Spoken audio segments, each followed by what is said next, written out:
Welcome to the Pickleball Talks, a podcast of the Interact Pickleball Network. My name is Mark Sarazin, and today we welcome Gene DeVito.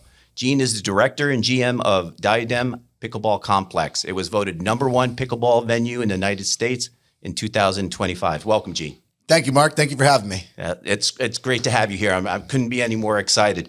Gene, you know, you're the architect behind the DPC vibe, the culture, the energy, and the player experience. Can you tell me a little bit about, you know, what it feels like every single day to go to work? I wake up in the morning and I'm one of the few lucky people on this earth that look forward to going to work every day. You know, we get to play pickleball, be part of a positive culture. A lot of enthusiasm, a lot of energy in the facility. It's always a good vibe in there. We really want to keep a certain vibe, a positive vibe. And, so far we've been lucky to maintain that since we opened. That's absolutely amazing. And that's what it's about, right? It's supposed to be about the fun. That's the spirit of the game, and that's where it started. I see that you're from Stamford, Connecticut. I also grew up in that area as well. So, I love New England, and, it's amazing to grow up there. It's nice to be here right now, though, especially with what's going on at home. Oh, it's crazy weather, right? A couple feet of snow over there, and here we are in sunny Boca Raton, Loving it, right? It's just an amazing place to be. So tell me what your early life was like.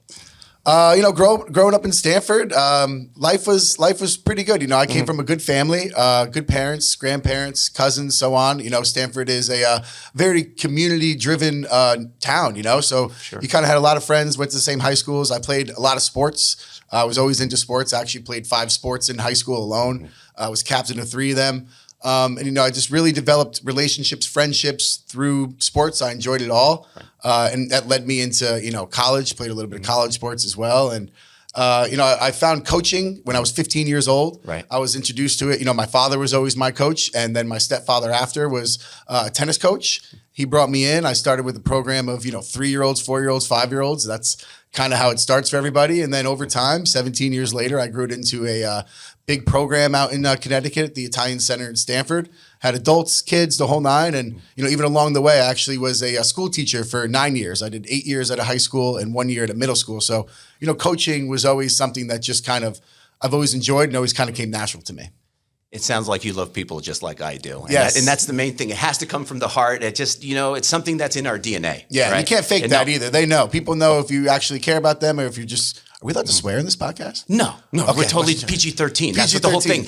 We don't want swearing on the court. We're going to get into that. Okay, yes. Remember that? That's part of the whole thing of the reset, yes. right? No, I was going to say people know if you're full of shit or not. That one I think we're okay with, okay, right? We are now in 2026? 26. Okay, there we go, right? All right, so, it's you were in 5 different sports, and you started teaching at 15, and myself as well, I started teaching skiing at 15. So there's a lot in commonality there. Amazing. Right? I remember you told me you were a pretty good skier, huh? I did okay. I could get down the mountain pretty quickly. And, good for you. And it was a lot of fun. Sports were a huge part of my life. Soccer was a big part. Any sport that was there, I was going to try. I was one of the most competitive people there. I always wanted to win, right? And that's part of what we're talking about here. Yes. And that's in the fact of the reset, right?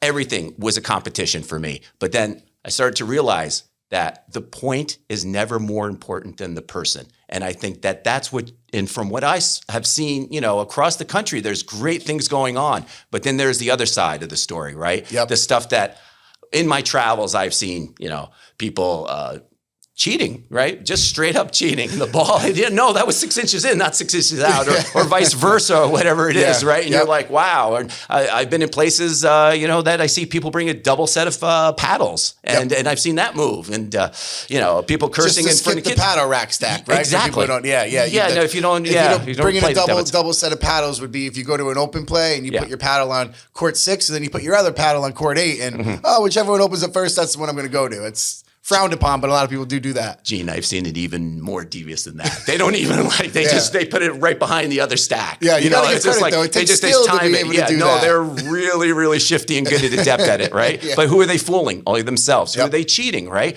That's the Everybody whole part. Else is who they're cheating in that aspect and making people wait while they could just skip lines, But they're cheating themselves. That's the most important thing, right? The spirit of pickleball. And I tell people all day long, every single day, when I started playing about 5 years ago, I got onto the court and I said, wow, I don't know. This is for older people. I'm a tennis player. I'm a teaching tennis pro, but I didn't tour or anything like that. But I love to teach, so I was teaching in LA and working in the medical field. But for me, it was the joy, the love, the same thing that you and I share, right? Yep.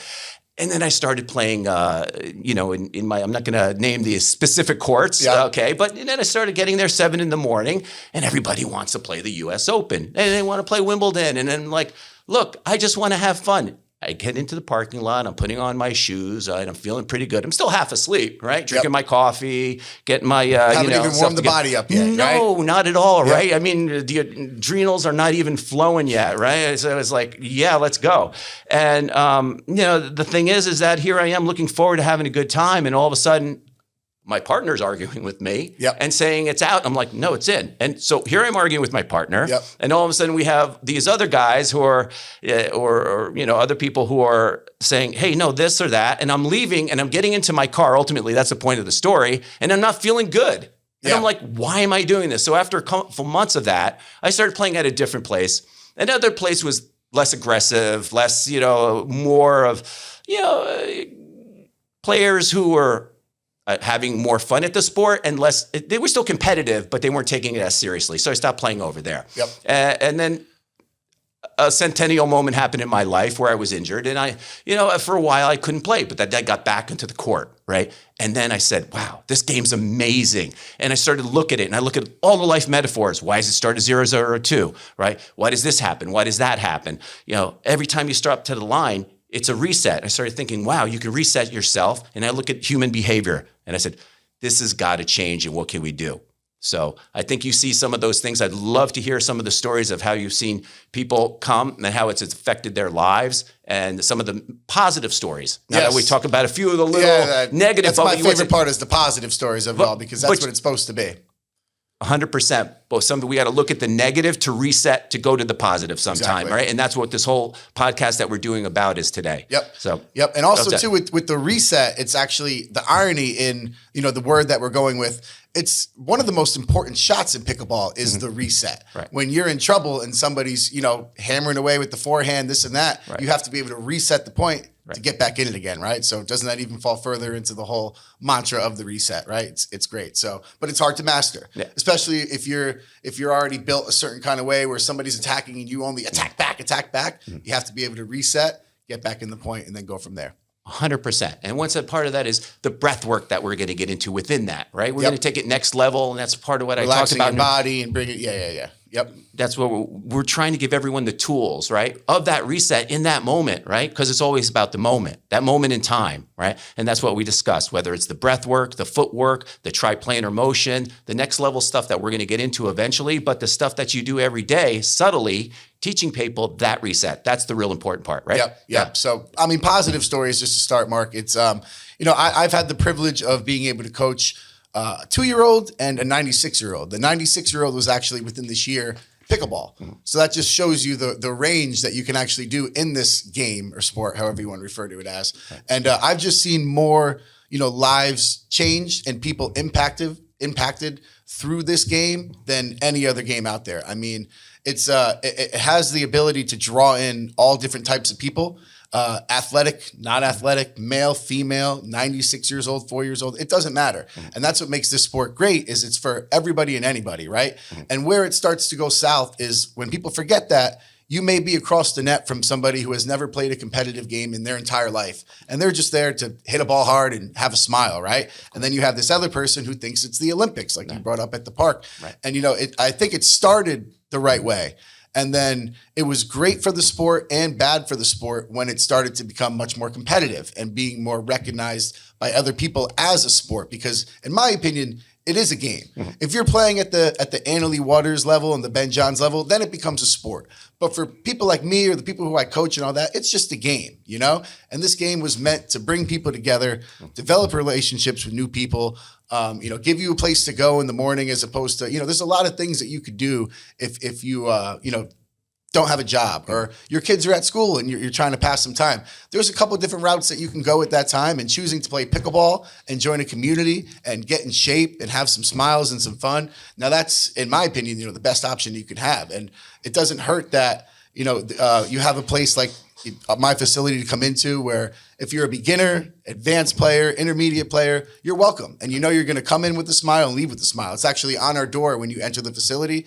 Enter with a smile, leave with a smile, because you mentioned you got in your car and you weren't feeling so good after a bad open play. Well, our main goal at the facility is make sure when you leave feeling good about yourself and good about what you just did.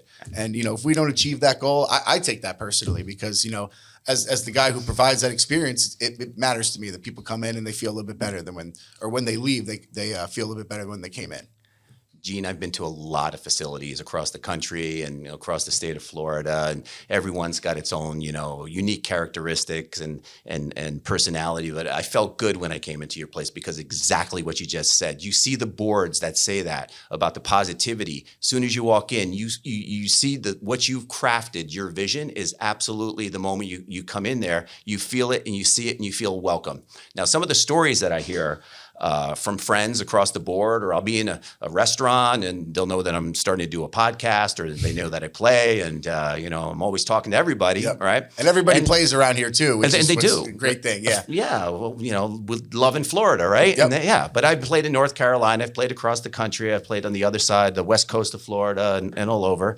And one thing I get feedback from, and part of the reason why I started this podcast was the fact that, hey, I go to the court, I want to play, but I feel intimidated, fear of rejection, anxiety, right? A 5.0 saying, hey, you know what? I'm sorry, but I'm waiting for somebody else to play who's my level, and it's like, I'm there and I witness it, right? It's awful. It's awful. And then I tell people, and then sometimes I'm the bad guy, but I'll take that hit. You know why? Because I tell them, look, if you don't remember the spirit of 1965, the paddles didn't have power to design that way, right? Yeah, it was about wooden stick. It was about strategy, right? Yeah. It was just a piece of little thin plywood, right? But then with short handles, so you really couldn't, get that purchase power that you needed, right? It was about strategy, about engagement, keeping the interaction going, right? And I say to the person who's the 5-0, oh, you're 5-0? Oh, okay. So why don't you give them a high five? And they go, what do you mean by that, Mark? I go, well, a high five is this. If you're a 5, take 5 minutes of your time, right? And teach them the rules. Yes. Right? Yes. Show them where to stand, how to hold the paddle. Is it going to kill you?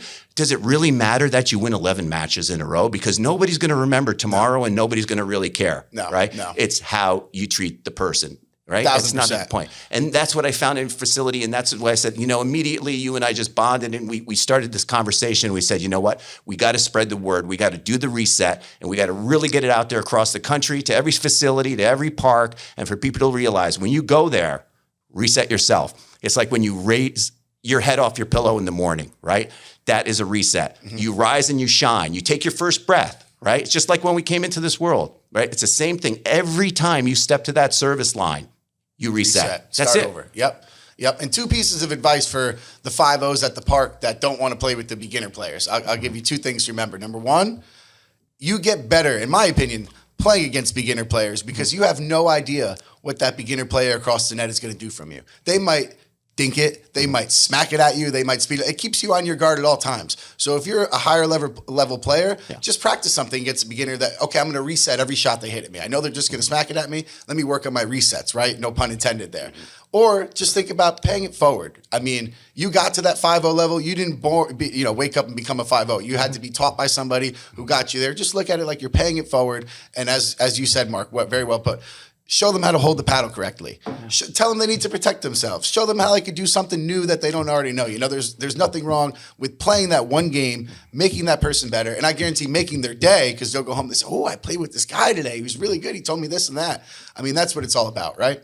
Gene, you hit it right on the head. I mean, the middle of the paddle. Because you know what it's about? It's about not just about yourself, right? It's about making that other person feel better. That's the real win, right? That's if that person goes home and and they have a different experience with their spouse, with their kids, right? Or they even go to work, and that person that they don't get along with because they're in a better mood because they've come out of there, and all of a sudden they say, oh wow, you know what? We have something in common, that person who I didn't get along with. And all of a sudden the world changes, right? Mm-hmm. And you go home and the energy is different. And I know you live it because you're a prime example of the reason why I wanted you to come here, right? And talk about this, right? Yep. So, I mean, I know you were coaching for 17 years, and that's amazing. And it's that we want to give back, right? I coached we had people who taught us. Exactly. And we took that from them. Yep. And that it is paying it forward, isn't it? Yeah, it's almost keeping their spirit alive, passing it on to people like that, you know? We have the obligation to do that. We truly do. At least I feel that way. Yeah. I feel that, and that's in my heart, and opening up my heart and giving back to the gifts that were given to me, and taking the few seconds, to go over to a kid, I saw the other day who, had some other paddles that weren't ideal, we'll say, and letting them borrow a couple of my paddles. What did that take? It take nothing. That's how you pay it forward. That's the spirit of the sport. Exactly. Right? Exactly. My favorite thing that I do at the facility is the weekend intro classes. We've had the honor of, me personally, I think I probably taught about 5,000 or 6,000 people how to play the sport of pickleball, dating back to my Texas days into Florida. And it's just amazing to be able to say, because a lot of people out there, I could see when they come onto the court, how nervous they are. Like there's a lot of people who have not only never picked up a paddle, but never done anything competitive before. So imagine going out there and you are in the same class as a former D1 tennis player. You're going to be a little nervous, a little intimidated. But with pickleball, after 3 minutes and they get that first volley,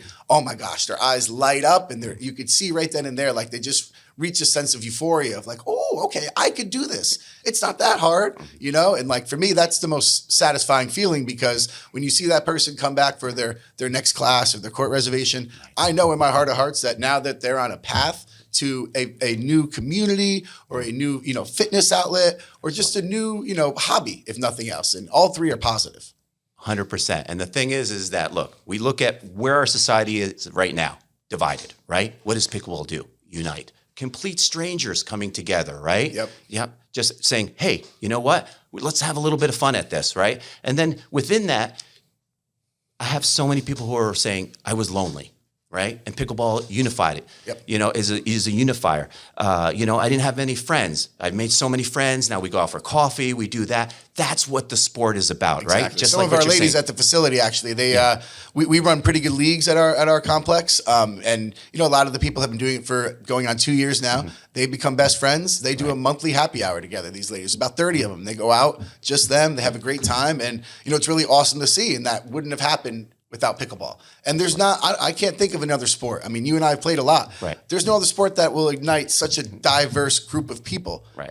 You're not going to have a good tennis match or a good tennis rally with a 64-year-old and a 23-year-old. It doesn't matter. It's not going to work. But in pickleball, everybody's on a level playing field. Well, as both tennis players and playing most of my life just like you, right? And the thing is that, hey, if somebody bails and they can't play, you're not just putting up your racket at a local court and finding someone to play with. Somebody, one of your buddies has a baby, they're out, right? And it's just like, okay, well, now where am I going to go, right? But it's not like pickleball. Just where's the local court? Okay, we Google it, we go over there, you put your paddle and you're in, right? I mean, what other sport is there that you can go as a single individual? Right. Maybe LA Fitness with basketball. Maybe I'll give LA Fitness basketball that, because you can pop in, but you still got to pay a pass, right? There's no other sport out there that you could just travel and say, you know what I feel like doing? I feel like thinking. Let me find a court here, and you're going to get a game and you're going to have a good time. Amazing. I know. It's fantastic. So, Gene, what brought you from Fort Worth, Texas to Coconut Creek? So Diadem Sports brought me from Fort Worth to Coconut Creek because, I was working at a pickleball facility in Fort Worth, having a blast. It was a really good thing we had out there. But, Diadem recognized me and what I was doing and flew me to South Florida and showed me the Diadem pickleball complex that we're currently in now. And once I saw the ceiling height and the air condition and the vision that Diadem had for it, it was, an opportunity I couldn't say no to. So with that, along with what I consider to be the pickleball capital of the world, South Florida. I mean, all the good players live here. They all train here. Like we mentioned before, everybody around here plays. There's public parks every mile down the street, and they're all busy. Yeah. So being able to be the first indoor facility in South Florida and really, plant that flag for Diadem and the DPCs going forward, it was, something I couldn't pass up. That is spectacular. You built this program at Courtside Kitchen, and they named you Dallas Fort Worth Athlete of the Year in 22. Yes. So tell me a little bit about that. It's like you're doing a business and you're also an athlete. That's super cool. One up, huh? Yeah. Well, that's what the people do. It was funny. So I actually beat out Martin Perez, I believe is his name. He won a World Series for the Texas Rangers that year. Wow. So that's how funny that award is. Luka Doncic could have got that award for the Mavericks, but Gene DeVito Pickleball Pro picked that one up because I was very fortunate enough to have a really good following in Dallas. I would say if you learned how to play pickleball in the year 2022 or 2023, I probably had an 80% chance of being the guy who taught it to you, because it was just booming at that time in Fort Worth. So, everybody was starting to play, and I was able to get some votes from all the players in the community. We keep talking about community, how strong a community is. Sure. Can you imagine how strong a community had to be to make me the Fort Worth Athlete of the Year over legitimate World Series winners and whatnot? It goes to show. I mean, I'm pretty good. I'm not going to say I'm not great. I'm a 5'5", right. But I don't know if without that community, that award would even be something that would even be in my realm of possibility. The 5'5" is great, but I can tell it's all about your heart. It's about your spirit. It's about your energy. That's why everyone fell in love with you and voted for you, right? Yes. And the time I've got to know you, you're an inspiration, and that energy just ripples over there at the DPC. And, do you remember the time that you actually fell in love with pickleball, the moment? Kind of like the first kiss that you had with your significant other. Yeah. Do you remember that moment? Yeah. I honestly, no BS. Yeah. I do. Oh, please. It was the third game I played, I believe it was, when it was me and one of the, you want to talk about your funny park story. So this is my third game. I'm at a random place in Fort Worth playing. And there was a woman who you would say was a beginner, a little bit older. And I could tell, she was the lady no one wanted to play with. And I was like, you know what? I'm going to play with this lady, see what I got. I had a 5-0 on the other side, a self-proclaimed 5-0, and, just maybe some intermediate player. We beat him. And the feeling I got from this woman next to me as we were beating them, you can tell, like, she probably hasn't won very many games. No, she was a 2-5 at best. And I know we hate doing the rankings, but, just a player who's last to get picked. And it was like, I'm gonna help this woman win, and I'm gonna set her up with shots to put it away, because good teammates are able to set up their partner. Anybody can hit the ball hard and put it away, but if you want to actually be a good player and a good teammate, you got to be able to get this person to pop up too, right? So I'm gonna let her pop it up. Maybe she'll hit this guy a couple times that's talking to her a little bit, and we won. And right then and there, I was like, wow, this is so fun. Because after that game was over, in tennis, I don't even know. It would kind of be like we go to separate ways. The other guy would be like, oh, yeah, screw you. But after pickleball, the guy on the other side was like, wow, man, that was so great. Those rallies were so fun. That was awesome. And in my head, I'm like, oh, my gosh, this is fantastic. And literally from there on out, I think the last time I ever picked up a tennis racket was the day before that. Wow. Once I was picked on pickleball, I never did it again. The only time I touch a tennis racket is when I'm playing ball with my dog. Other than that, I'm pickleball through and through. That's amazing. So you gave me a little another story that I remember when we were first talking a couple of weeks ago was about generational situation that happened. If you could explain that for me a little bit more. Yeah, please. So when I was working at courtside, it's a memory that stands out, will never go away, of how I knew that there was a future in this game. Not just, it's not just everybody said, oh, it's a flash in the pan, it's going to come and go. Right. Looking over court one, courtside kitchen, I always had food along with it. On the court, there was grandma, grandpa, husband, wife, granddaughter, grandson. Name me another sport where you can have that combination of people laughing, eating, dancing, having fun. I mean, I'm seeing the grandson and the grandpa team up against the grandma and the granddaughter, and they're rallying and they're laughing. Right. You're not doing that when you're shooting pickup basketball or when you're hitting the golf course or any of that. You're only able to do that in pickleball. And it's kind of, competitive too. It's the new, I remember when I was younger, I go to my grandfather's house and play Monopoly or, play Go Fish or whatnot. I think it'd be so much cooler if I was able to go play some pickleball with them. You know what I mean? Like, so that's something that you can really create memories with. Because if I remember that, you bet your ass that grandson remembers that, right? That's so true. It's absolutely. When you first walked into the DPC, right? When they brought you over there and you walked in, what did that space look like? It looked like a basketball gym at the time. It still had the basketball floor in it. Wow. The stage was not what you'd see now. It was they used to use it for their school plays, but when COVID hit, they lost their whole stage department, theater department, whatever you call it, and their sporting program. So that was just there for the taking. And I remember when I first walked in, even though it was a basketball floor, when you look at it, I mean, it really kind of like, I'm sure you remember your first time in there, it kind of catches you off guard a little bit because you're in the middle of a community college. Like, where did I park? I just walked a mile to get here. I don't know what's going on. I'm all turned around. I'm sweating. And then you walk in there and boom, the lights are on. It's popping. And now the music's playing and the dinking and it's really like, it catches your breath or takes your breath away, I should say, as soon as you walk in there. And that's it. That's the vibe we want.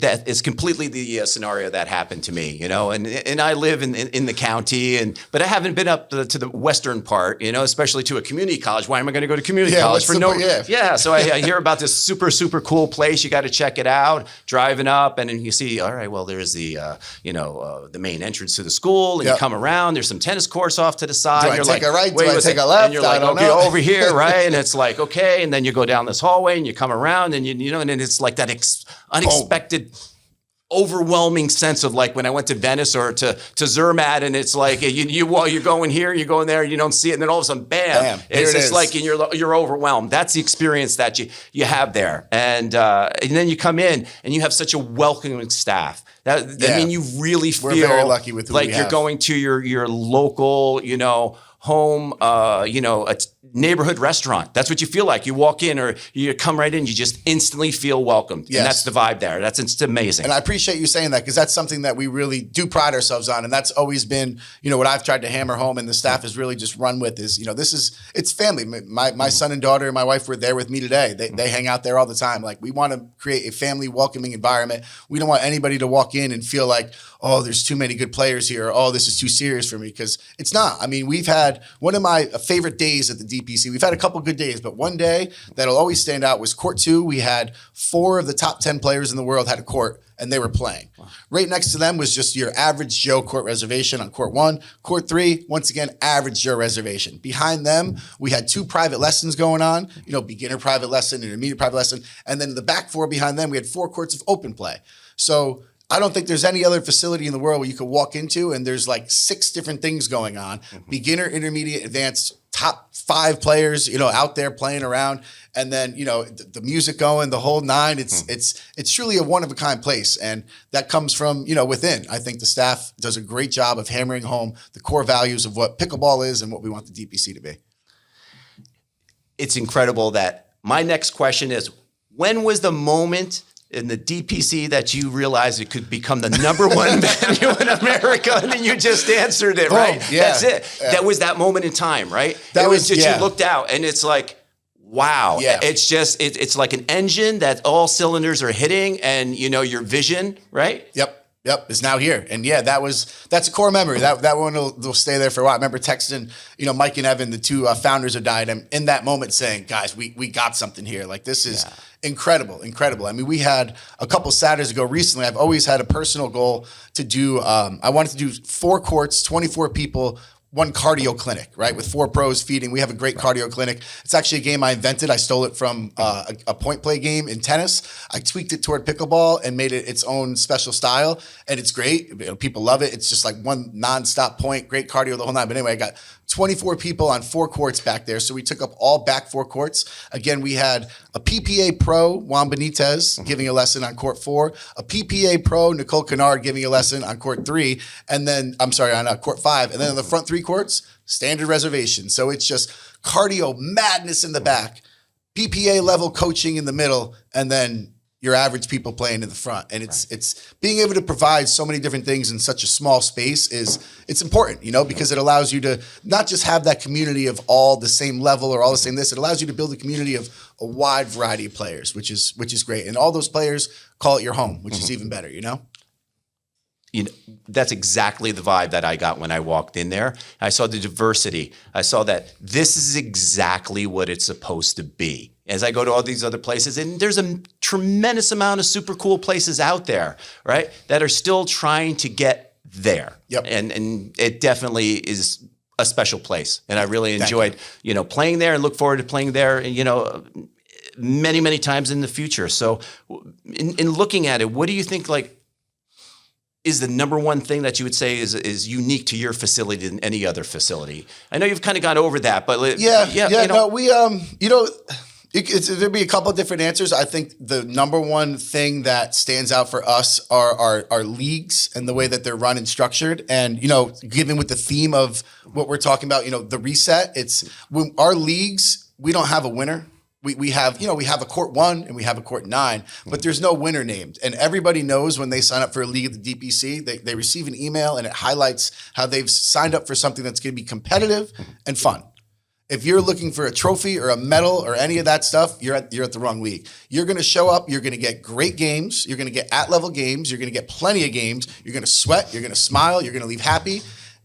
If you win them all, you're still going to walk out feeling the same as if you lost them all. Because again, all that matters is you're having great competition and you're having great fun. And that should be a win in itself, right? So did you talk, if I recall, maybe, perhaps I'm wrong, you said something about fun points, right? That you award fun points over trophies. Was it something like that? Yeah, we kind of do. Like I like to say our facility is like, whose line is it anyway, right? Where the points are made up, or when the words are made up and the points don't matter or something like that. It's all, everything at the end of the day. We all know we're there to have a good time. And of course, we do have our times when things do get a little serious, especially on the higher level courts, because I just think it's because those players are just more competitive naturally. So that comes out on them. But we're never going to run into any sort of physical altercation. Those ladies who might be debating a call are friends, and they'll walk off the court as friends as well. They know, at the DPC that we try to set the example for everywhere in South Florida when it comes to pickleball and how it's supposed to be played. That's the gold standard, right? And as you look at the news and we kind of see what's going on out there, there's been some negative, interactions, let's say, in the nicest way lately. And, that's part of why we decided to have this discussion about, positive vibes only, right? Yep. And amongst competition. So you can still be competitive, but it's how you conduct yourself on the court, right? Yep. And that's the main theme that is at the DPC that it seems to be. Right? Yes, for sure. And you could probably edit this when we come back and do it again. Sure. But I didn't finish why the leagues are so great, because the leagues are so great because we have 7 different leagues and we break them up based on where you are. Mm-hmm. So if you want to play in the higher level 4-0 plus league, we have that. But we also have a 3-0 and below Thursday night fun league where everybody shows up. There's no arguing in that league ever. Everybody's there just to have a good time. It's a group of 50 people who are all repeat customers because Thursday night, that's their night that they're hanging out with those people, And I believe right now, currently, we have 268 players that participate in our leagues. Right. So to be able to have that many people with very minimal any altercations or any of that nonsense, that's something that I personally take pride in for the facility. Where do you think pickleball is headed by the year 2030? I know it's a few years out, but where do you see the sport? It's a good question. I've been somewhat on point with my predictions so far. My timeline is adding because I knew it was going to grow at the club college level and the college level. It's going to happen. What needs to happen and what I hope happens is that it goes back into gym class when you're at a school, and instead of just rolling out the basketballs and saying, all right, kids, go have fun, shoot around, showing them how to play pickleball and then running pickleball for the whole year. If we can make that happen, then that's where it's going to become a true sport, and you'll have people going to play college for it. And hopefully Olympics, that's obviously the goal. That's what we would want, is if it's an Olympic sport, right? Well, of course. And I think it can get there, but it has to start by bringing it back to the younger generation. And if you let it just catch on at college, at a club level, right, I don't think that's going to light a big enough fire to pass it off to where it needs to go. But if you can get kids in elementary school playing it young, I think that can help really jolt it. 100%. Listen, if breakdancing can make it, then I think pickleball can make it, right? I would think so. Yeah. So what do you think is the biggest threat to the sport and the biggest opportunity for the sport? It's a good question.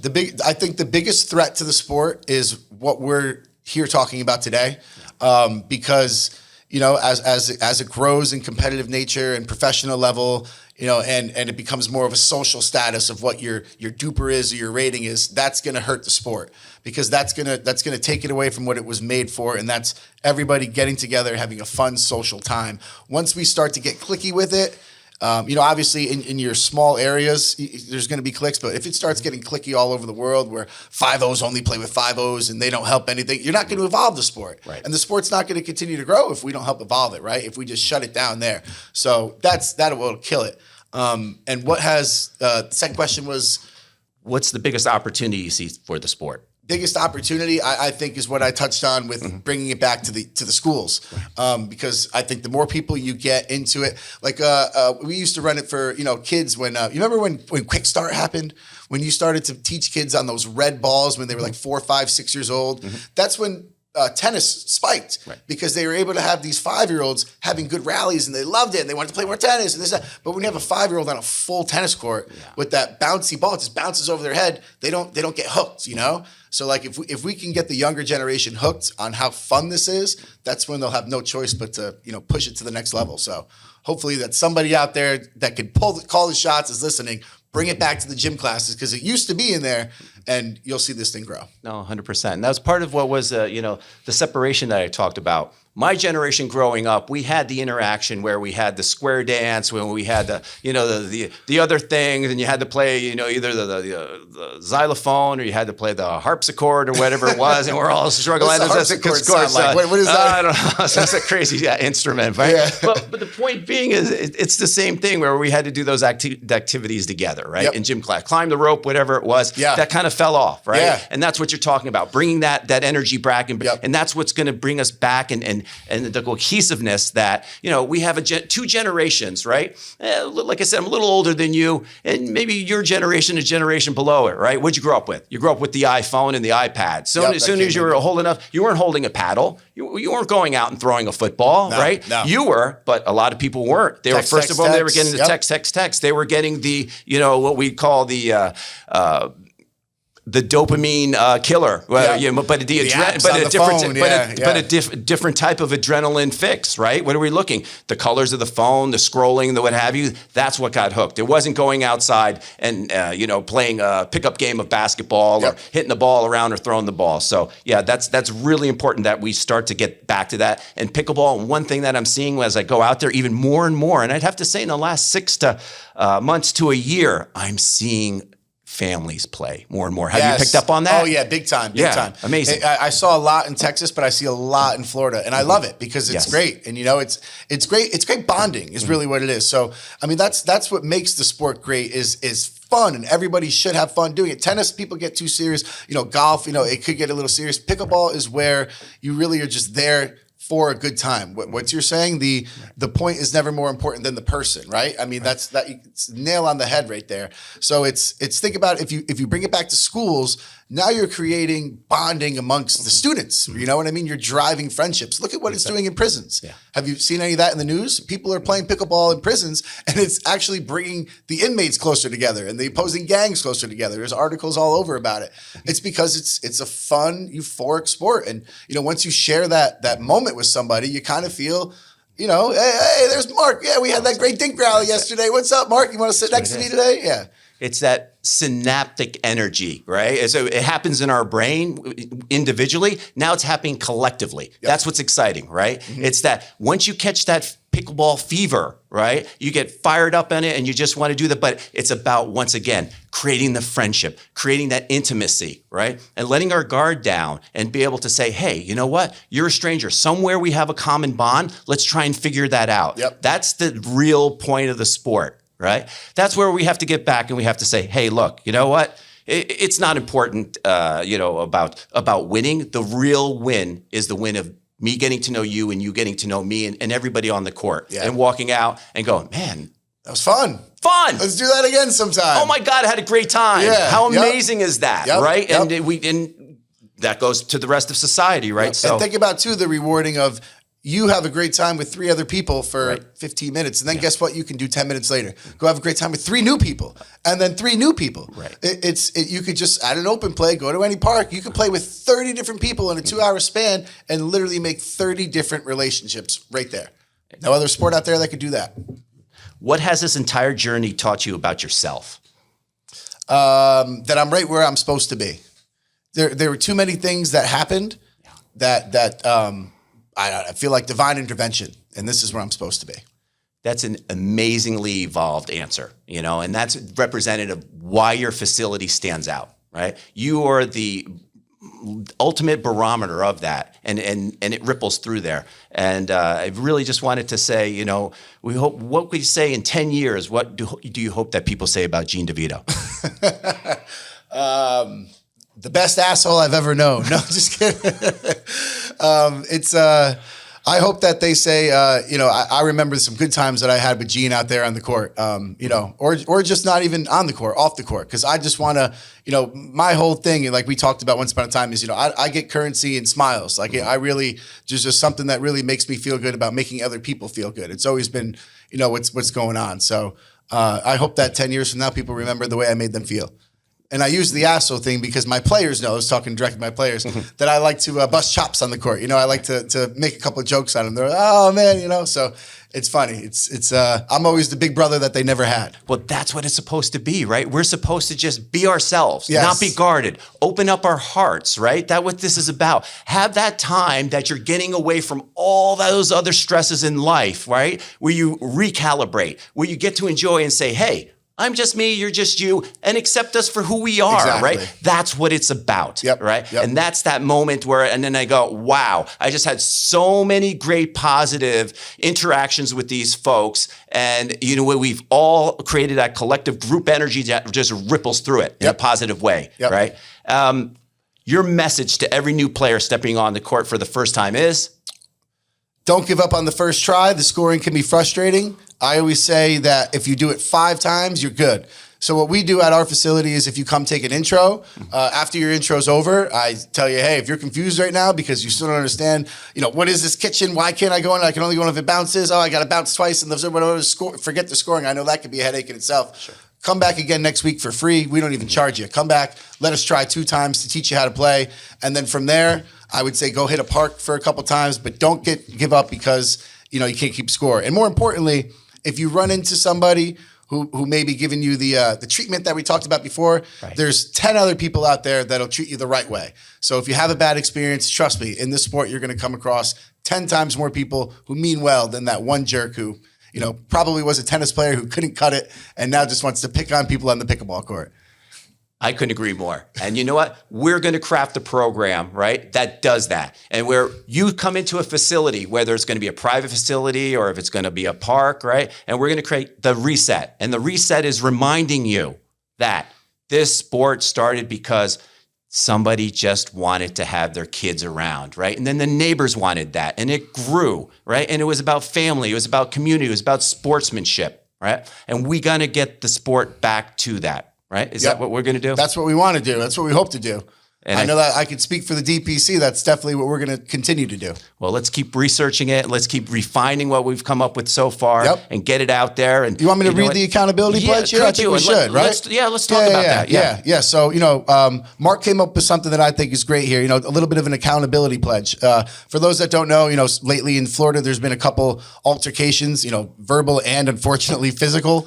Police have been called, and it just goes back to people taking it way too seriously and ruining the experience for other players who are just there to try to have a good time. So we're giving out the accountability pledge, and point number 1 is the most important point in my opinion. The point is never more important than the person. I mean, it's at the end of the day, everybody's there. Everybody's their own person. They have their own things going on, and you don't need to come in and argue with somebody about an in and out call who maybe just put their father to rest a couple weeks ago, or their dog's sick at home and they just want to go out there and have a good time. It's a game that's meant for everybody. We have to remember to keep it that way. Second point, if there's ever a doubt about an out call a reset and replay the point. I know you and I have talked a little bit about this because, my mantra has always been, if you're not 110% sure it's out, it's in. I mean, that's just the way I've always called it, the way I've always played it. I felt that, it's kind of a karmic thing too, where if you cheat the universe, then at 8-8, when you get that juicy pop-up, the wind's going to blow and that ball's going to sail just because you cheated and you did. And, it's similar to golf. You're only cheating yourself. You hit 2 balls out of the sand, your buddies don't care what you shot. You're only hurting yourself here. So I like that. If you don't know if it's in or out, you're playing with friends, keep it that way. Call the reset, play the point over. Yeah, and what we've talked about, that point that you brought up, the 110%, is I still personally think that it still opens up an opportunity to say, well, I still wasn't quite sure about that. And, in that conversation, and that's just my opinion, right? But we're going to figure out ultimately what everybody wants, right? Because this isn't about us. This is about the community, right? So we want feedback. And remember the important saying too, Mark. Yeah. The ball don't lie. Right. The ball don't lie. Do No. it again, and Yeah. we'll see what it was. But guess what? When you talked about karma, right? Yep. You know that if that was in or out, you're carrying that to your car because you know deep down subconsciously, and Text your it's friend, going to get invite you. him in. Whether it's not at the point on the court, what's it going to do? You might step in something in the grass on getting into your car. Exactly. Who knows? I don't know what it is, but something's going to get you. Something right? will get you sooner or Something later. will get you. Yes, exactly. Point number 3 here is lead with kindness before, during, and after every game. I mean, yeah, that goes without saying. You know, it goes back to the come with a smile, leave with a smile mantra that we have, positive vibes only. I mean, why would you bring anything other than positive energy to the pickleball court? I don't know. If you're feeling that kind of way, go I don't know, go to a bar, I guess. Just don't bring that negativity to the court because this again is we're touching with a lot of people. Everybody thinks, oh, you play sports, you're supposed to have thick skin. A lot of people who play pickleball don't play sports. They don't have thick skin. They were never taught thick skin. So when you make that comment of, oh, what was that? That hurts them. And that's a feeling that they're going to carry with them probably for the rest of the day, in all honesty. Those are the folks that maybe didn't get picked for the team when they were growing up or, have That now are trying for the first time since Right. they were a kid to get back into something and you just kick them down again. Absolutely. And that's where that loneliness and that's when the friendships and what have you, and they're trying. So that's when those folks have to try even harder in themselves. And that is the point. So, yeah. We're going to go point 4, choose courtesy over conflict, clarity over arguing, and connection over competition. Courtesy over conflict, clarity over arguing, and connection over competition. And that's perfectly written, right? Isn't that what we're looking for here? Isn't that the spirit of 1965 right there? And the last point we have is to be accountable for your own behavior and aware of how you impact others. And that just touches on what we're talking about there is you don't know what that person's going through. You don't know what kind of step they took to just show up on the court that day. Because for some people out there, I've seen in my travels going there, the anxiety leading up to it because they don't want to get picked on by somebody. And then they go in the first game, they get picked on by somebody. Yeah. You may think that you're not hurting them, but I guarantee you change that person's day for the worse, which is not what we right now, especially with the way things are as a society, should be looking to do. Reset yourself, reset the moment, reset the community. The spirit of 1965. And that's all it needs to be said. The spirit of 1965, what this game was originally intended to be. Gene, I want to thank you for sharing your journey and your vision.